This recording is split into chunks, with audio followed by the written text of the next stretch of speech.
स्वर्गीय बाबासाहेब कुपेकर यांचे अगदी विश्वासू आणि ज्यांचे नाव तिन्ही तालुक्यात घराघरात पोचले आहे ते म्हणजे उदय जोशी साहेब.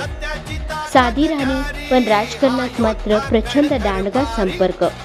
स्वर्गीय बाबासाहेब कुपेकर यांच्या माध्यमातून विकास कामे करण्यामध्ये त्यांचा प्रचंड मोठा सहभाग. तसेच हर एकाच्या सुखदुःखात उदय जोशी साहेब सहभागी होतात. बाबासाहेब कुपेकर नंतर देखील तशीच भक्कम साथ त्यांनी आईसाहेब कुपेकर आणि नंदाताई यांना दिली. त्यांच्या राजकीय प्रवासात भक्कमपणे सोबत उभे राहिले. सहकार क्षेत्रात आणि सांस्कृतिक क्षेत्रात देखील उदय जोशी साहेबांचे मोलाचे योगदान आहे. उदय जोशी साहेबांचे हे समाजकार्य मागील अनेक वर्षांपासून अखंडित सुरू आहे. उदय जोशी साहेबांच्या कार्याला कोल्हापूर लाईव्हचा सलाम.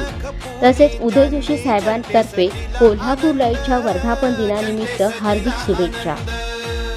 त्यांच्या दिग्विजयासाठी ही काळाची ललकारी घुमू दे तुतारी तुतारी घुमू दे तुतारी तुतारी पवार साहेबांची तुतारी राष्ट्रवादीची